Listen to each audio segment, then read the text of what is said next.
ಗಳಲ್ಲಿ cabinet meeting ಅನ್ನ ಮಾಡಬೇಕು ಅಂತ ತೀರ್ಮಾನ ಮಾಡಿ ಗುಲ್ಬರ್ಗಾ ಡಿವಿಷನ್ ನಲ್ಲಿ ಕ್ಯಾಬಿನೆಟ್ ಮೀಟಿಂಗ್ ಮಾಡಿದ್ದೀವಿ. ಮೈಸೂರು ಡಿವಿಷನ್ ನಲ್ಲಿ ಕ್ಯಾಬಿನೆಟ್ ಮೀಟಿಂಗ್ ಮಾಡಿದ್ದೀವಿ. ಇವತ್ತು ಬೆಂಗಳೂರು ಡಿವಿಷನ್ ನಲ್ಲಿ ಕ್ಯಾಬಿನೆಟ್ ಮೀಟಿಂಗ್ ಮಾಡ್ತಾ ಇದ್ದೀವಿ. ಇನ್ನು ಸ್ವಲ್ಪ ದಿನ ಆದ್ಮೇಲೆ ಗುಲ್ಬರ್ಗಾ ಬೆಳಗಾವಿ ಡಿವಿಷನ್ ನಲ್ಲೂ ಕೂಡ ಕ್ಯಾಬಿನೆಟ್ ಮೀಟಿಂಗ್ ಮಾಡ್ತೀವಿ. ಅದು ಬಿಜಾಪುರದಲ್ಲಿ ಮಾಡಬೇಕು ಅಂತೇಳಿ ಈಗಾಗಲೇ ಸಲಹೆ ಬಂದಿದೆ. ಅಲ್ಲಿ ಮಾಡ್ತೀವಿ ಬಿಜಾಪುರದಲ್ಲಿ. ನಂದಿ ಬೆಟ್ಟದಲ್ಲಿ ಇವತ್ತು ಬೆಂಗಳೂರು ಡಿವಿಷನ್ ಕ್ಯಾಬಿನೆಟ್ ಮೀಟಿಂಗು. ಬರೀ ಚಿಕ್ಕಬಳ್ಳಾಪುರ, ಕೋಲಾರ, ಬೆಂಗಳೂರು ರೂರಲ್ ಅಲ್ಲ, ಬೆಂಗಳೂರು ಡಿವಿಷನ್, ರೆವಿನ್ಯೂ ಡಿವಿಷನ್. ಈ ಭಾಗದ ಜನದ ಏನಾದರೂ ನಿರೀಕ್ಷೆಗಳು ಸರ್? ನೋಡಪ್ಪ, ಕ್ಯಾಬಿನೆಟ್ ನಲ್ಲಿ ನಾವು ಏನು ಹೇಳಿದ್ದೀವಿ, ಅಲ್ಲ ಬಜೆಟ್ ನಲ್ಲಿ ಏನು ಹೇಳಿದ್ದೀವಿ, ಆ ಬಜೆಟ್ ನ ಕಾರ್ಯಕ್ರಮಗಳನ್ನ ಇಲ್ಲಿ ಮಾಡ್ತೀವಿ. ಸಣ್ಣ ಪುಟ್ಟ ಕೆಲಸಗಳಿದ್ರೆ ಈ ಜಿಲ್ಲೆಗಳಲ್ಲಿ ಮಾಡಿಕೊಡ್ತೀವಿ. ಸರ್, ತಾವು ಡಿಸಿಎಂ ಅವರ ಶಕ್ತಿ ಪ್ರದರ್ಶನ, ಒಗ್ಗಟ್ಟಿನ ಪ್ರದರ್ಶನ ಮಾಡಿದ್ರೆ, ಆದ್ರೂ ಕೂಡ ಬಿಜೆಪಿ ಅವರು ನಂಬ್ತಾ ಇಲ್ಲ. ಸೆಪ್ಟೆಂಬರ್ ಅಲ್ಲಿ ಚೇಂಜ್ ಮಾಡೇ ಮಾಡ್ತಾರೆ. ಬಿಜೆಪಿಯವರು ಯಾರು ನಂಬಲ್ಲ, ನೀನೇ ನಂಬಲ್ಲ.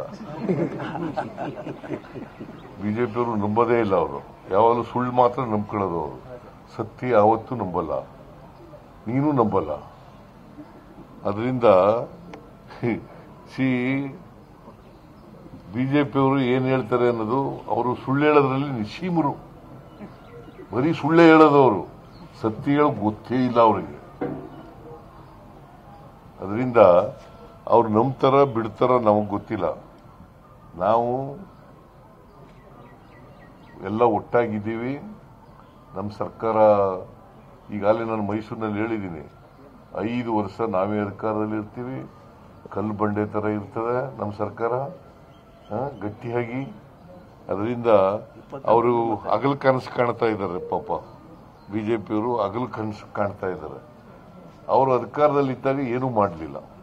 ಏನಾದ್ರು ಮಾಡಿದ್ರ? ಇಂಥದ್ದು ಮಾಡಿದೀವಿ ಅಂತ ಹೇಳಿ ನೋಡೋಣ. ನಮ್ಮ ಡಿ ಕೆ ಶಿವಕುಮಾರ್ ಹೇಳ್ತೇನೆ, ಸಾಕ್ಷಿ ಗುಡ್ಡೆ ಕೊಡಿ, ಬಿಟ್ಬಿಟ್ಟು ಹೋಗಿ ಅಂತ. ಏನ್ ಸಾಕ್ಷಿ ಗುಡ್ಡೆ ಬಿಟ್ಟು ಹೋಗಿದ್ದಾರೆ ಅವರು? ನೀರಾವರಿ, ಇರಿಗೇಷನ್ನು, ಆಮೇಲೆ ರೂರಲ್ ಡೆವಲಪ್ಮೆಂಟು, PWD, ಆಮೇಲೆ ಎಜುಕೇಶನ್ನು, ಆಮೇಲೆ ಹೆಲ್ತ್, ಎಲ್ಲಿ ಬಿಟ್ಟ ಇದ್ದಾರೆ? ಯಾವ್ದು ಬಿಟ್ಟಿದ್ದಾರೆ ಹೇಳಿ ನೋಡೋಣ. ಅಧಿಕಾರ 4 ವರ್ಷ ಅಧಿಕಾರದಲ್ಲಿ ಇದ್ರು ಅವರು. ಕುಮಾರಸ್ವಾಮಿ ಒಂದು ಸಮ್ಮಿಶ್ರ ಸರ್ಕಾರದಲ್ಲಿ 1 ವರ್ಷ 2 ತಿಂಗಳಿದ್ರು. ಏನ್ ಮಾಡಿದ್ದಾರೆ ಅವರು? ಏನು ಮಾಡಿಲ್ಲ. ಸುಮ್ಮನೆ ಸುಳ್ಳು ಹೇಳ್ಕೊಂಡು ಜನರಿಗೆ ತಪ್ಪುದಾರಿಗಳಿರ್ತಕ್ಕಂಥ ಪ್ರಯತ್ನವನ್ನು ಮಾಡ್ತಾ ಇದ್ದಾರೆ. ನೀವು ನೋಡಿದ್ರ ನಮ್ಮ 2ನೇ ವರ್ಷದ ಸಾಧನಾ